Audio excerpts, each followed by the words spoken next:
नमस्कार दोस्तों, मैं डॉक्टर सुजीत यादव स्वस्थायु आयुर्वेद की तरफ से आप लोग का फिर एक बार स्वागत करता हूं। आज जिस विषय पे हम चर्चा करने वाले हैं, इस विषय पे तो पिछले 2 महीनों से ही काफ़ी चर्चा हो रही है। इंटरनेट पे लोग काफ़ी सर्च कर रहे हैं। इसके पहले भी इसके ऊपर काफ़ी चर्चा और रिसर्च हुए होंगे और ये विषय है इम्यूनिटी। जी हाँ, आज हम डिस्कस करेंगे एक विषय जो है, ये विषय इम्यूनिटी है। इम्यूनिटी के बारे में जानने से पहले आपको एक बात बता दूं कि जो मार्केट में बहुत सारी दवाइयां आप देख रहे हो घूम रही हैं, इम्यूनिटी बूस्टर, ये वो, तो ये इतना आसान नहीं है इम्यूनिटी कि आप कोई एक दवा खा लो और इम्यूनिटी सबकी बूस्ट हो जाए, एक दवा सबके लिए काम करे, ऐसा नहीं हो सकता। लेकिन हाँ, यह आसान तभी होगा जब आप उस मंत्रा को समझ लो। दोस्तों, ये इम्यूनिटी हमारे शरीर में ही होती है, ये तो सब जानते हैं, ठीक है ना। वो हमारे शरीर में ही है, तो हम अलग से दवा क्यों लें? दवा भी जरूरी है, लेकिन उसका अलग कारण होता है, उसका अलग समय होता है, उसका अपना अलग तात्पर्य हो गया।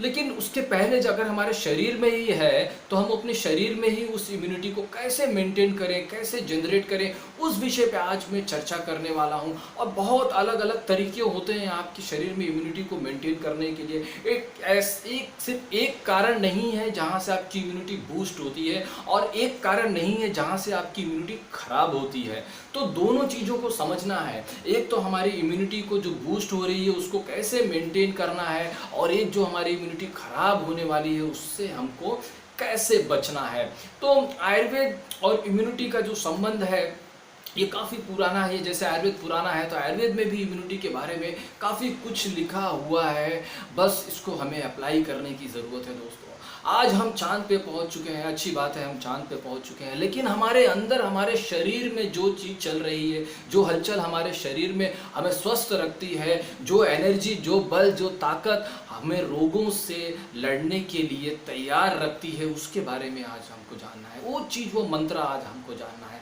तो लेट्स बिगिन विथ इम्यूनिटी। व्याधि क्षमत्व, व्याधि बल विरोधित्व, व्याध उत्पाद प्रतिबंधकत्वम इति यावतः। जी, व्याधि क्षमत्व, इम्यूनिटी को व्याधि क्षमत्व बोलते हैं। यह एक ऐसा शक्ति है, यह एक ऐसी क्षमता है, यह एक ऐसा बल है जो व्याधि के बल को, है ना, जो व्याधि, एक कोई व्याधि है, एक जो रोग है, उसका एक अपना तो कुछ तो स्ट्रेंथ है ना, वो आपकी बॉडी में अटैक करने आता है बड़ी ताकत के साथ।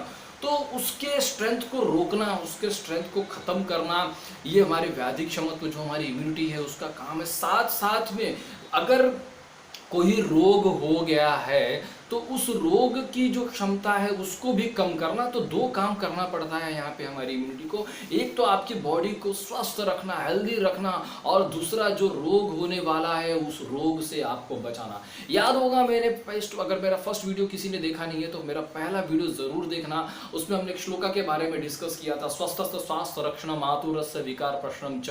मतलब स्वस्थ व्यक्ति जो होता है उसके स्वास्थ्य की रक्षा पहले करनी होती है, ऐसा आयुर्वेद कहता है। और आयुर्वेद भी उसी पे ज्यादा फोकस करता है कि जो हेल्दी है उसके स्वास्थ्य को पहले बचाइए। तो उसका स्वास्थ्य कैसे बचेगा? उसका स्वास्थ्य तभी बचेगा जब उसकी इम्यूनिटी अच्छी होगी, है ना। जब आपकी इम्यूनिटी अच्छी होगी तभी तो आपका स्वास्थ्य बचेगा ना। हाँ, आप रोगी हो गए हो तो वहां पे भी इम्यूनिटी की जरूरत पड़ती है, लेकिन जो स्वस्थ है उसके बारे में पहले बात होती है।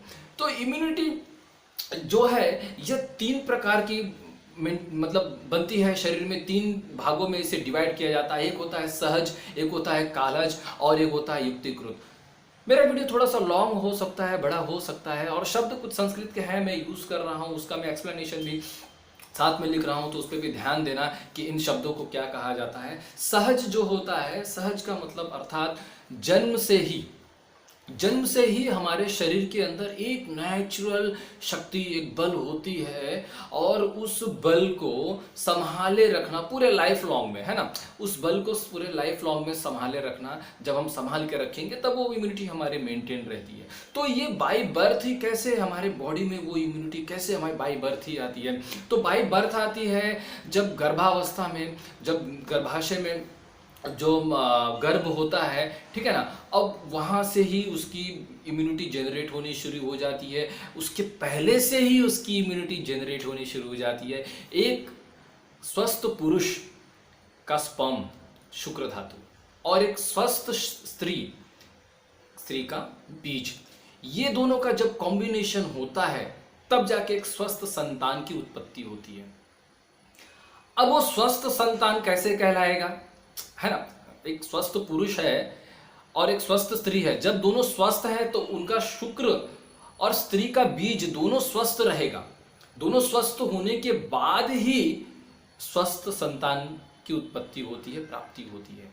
तो इस तरह से जन्म से ही जिसकी इम्यूनिटी हम जो कहते हैं, इस पे बहुत सारे फैक्टर्स होते हैं जो जिम्मेदार होते हैं। जैसे कि उसका फिजिकल स्वस्थ रहना, एक फिजिकली शारीरिक तरीके से, और साथ साथ में मानसिक तरीके से भी स्वस्थ होना उसका ज़रूरी है। अगर वो मानसिक तरीके से भी स्वस्थ नहीं है तो भी उसके हेल्थ को वो प्रॉब्लम करेगा, ये सब जानते हैं। और साथ में उसके बाद दूसरा फैक्टर गर्भावस्था में, जो 9 महीने की गर्भावस्था होती है माता की, जब माता गर्भिणी होती है उस समय जो गर्भ संस्कार होता है, जो आहार होता है, जिस तरह से माता को रहना विहार होता है, उसके मन को कैसे, अपने मन को स्वस्थ रखना, प्रसन्न रखना, ये सारी चीज़ें बहुत इंपॉर्टेंट रखती हैं। अगर जन्म से ही आपको आपकी इम्यूनिटी अच्छी चाहिए, है ना? तो आप सोचते रहेंगे ये हमारा तो जन्म हो गया।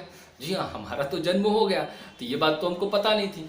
तो फिर जो बच्चे अगर जो नए हैं, जो बच्चे के लिए सोच रहे हैं, ठीक है ना, संतान प्राप्ति के लिए सोच रहे हैं, तो इस तरीके से एक अच्छे बच्चे की संतान प्राप्ति के लिए शुद्ध पुरुष, मतलब स्वस्थ पुरुष और स्वस्थ स्त्री, है ना, अगर उनको किसी भी प्रकार का रोग है तो वो पहले अपनी चिकित्सा करवा ले आयुर्वेद के द्वारा। आयुर्वेद में पंचकर्मा वगैरह सब होता है, पंचकर्मा, वाजीकरण, रसायन, ये सारी चिकित्सा करा के पूरी तरह स्वस्थ हो जाएं, और योग, आसन, ध्यान, मेडिटेशन से अपने मन को पूरी तरह स्वस्थ करके फिर संतान के लिए जाएं अगर, तो वह संतान, उत्तम संतान की प्राप्ति होती है वहाँ पे, है ना?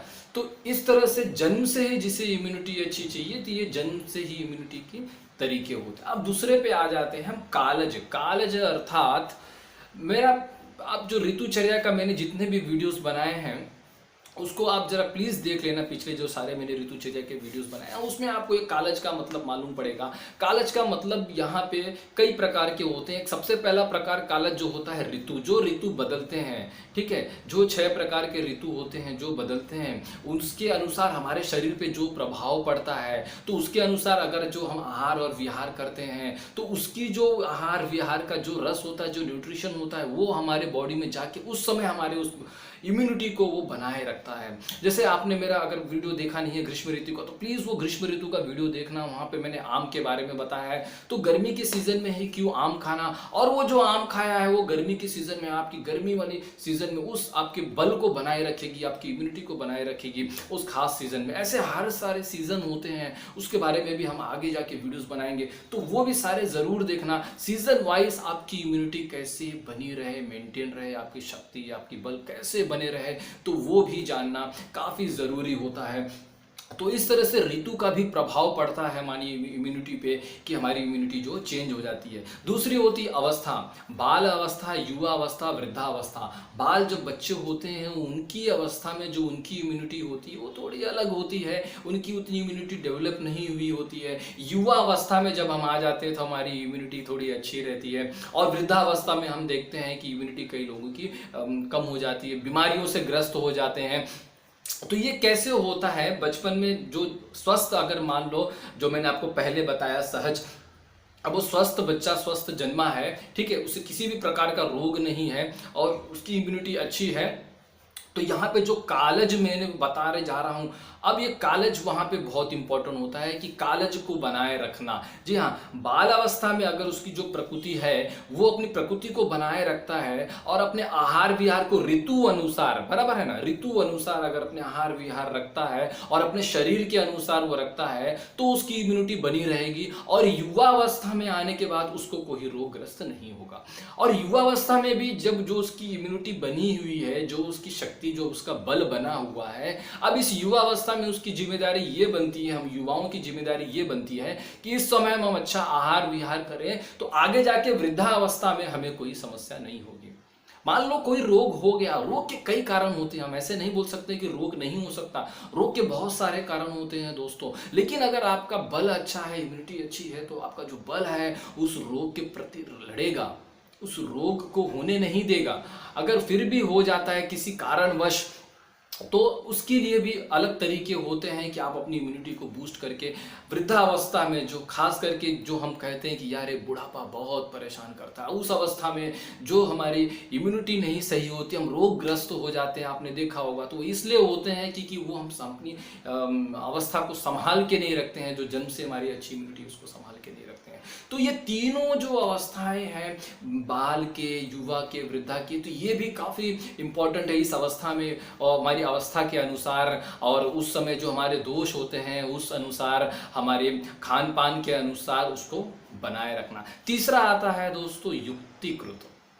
युक्तिकृत का मतलब होता है कि इम्यूनिटी को हम अच्छे आहार और अच्छे विहार, युक्ति इन द सेंस लॉजिक लगा के कि हाँ ये मेरे लिए सही है तो ये मैं आहार लूंगा तो डेट इज द परफेक्ट। तो ये सही कैसे आपको मालूम पड़ेगा? इसके लिए सबसे ज्यादा जिम्मेदार होती है आपकी प्रकृति। आपके अपने प्रकृति को जानिए, अपने प्रकृति को पहचानिए, आपकी जो अंदर की प्रकृति है। इसके लिए मेरा फर्स्ट वीडियो जरूर देखना दोस्तों, मैंने प्रकृति के बारे में बहुत कुछ बताया है कि प्रकृति आपके कैसे काम करती है आपके शरीर में। तो प्लीज उस वीडियो को जरूर देखना आप।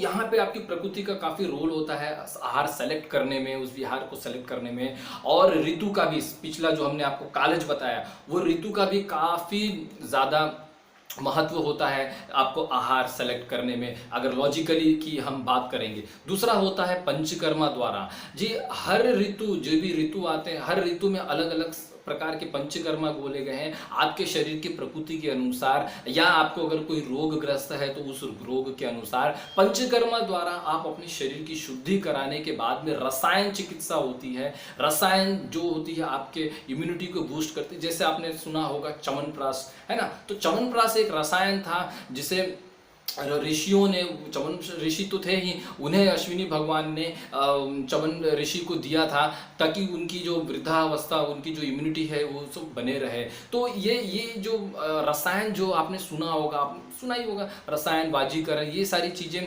रसायन जो होती हैं, ये कभी भी शरीर शुद्धि के बाद लेना जाता है। जैसे एक कपड़ा है, अगर आपको कपड़ा पहनना है तो आप उसको वॉश करोगे, उसको आयन करोगे, तब जाके उस कपड़े की अलग लुक आती है, चमक आती है। तो रसायन भी ऐसे ही होता है कि अगर आपको रसायन का सेवन करना है और आपको पहले शरीर की शुद्धि करनी, उसके बाद आप रसायन लें तो बेस्ट रहेगा। रसायन जो आप लेंगे अपने शरीर के हिसाब से, अपने ऋतु के हिसाब से, तो वो रसायन इम्यूनिटी का काम करेगा उस वक्त। या आपको कोई रोग, आप किसी रोग से ग्रस्त हैं तो उस रोग के अनुसार से तब वो रसायन आपकी इम्यूनिटी को बनाए रखेगा उस रोग से लड़ने के लिए, और आपकी प्रकृति को आपकी प्रकृति के अंदर की शक्ति को, बल को बनाए रखेगा किसी और व्याधि से लड़ने के लिए। और दूसरा इंपॉर्टेंट ये होता है दोस्तों वाजीकरण। वाजीकरण का मतलब होता है उत्तम शुक्र, उत्तम आर्तो, जो मैंने आपको पहले ही बताया था सहज में, है ना? एक उत्तम पुरुष जो होता है, स्वस्थ पुरुष होता है, उसका उत्तम शुक्र, और स्वस्थ स्त्री जो होती है उसका उत्तम बीज। तो ये वाजीकरण जो होता है पंचकर्मा के बाद, वाजीकरण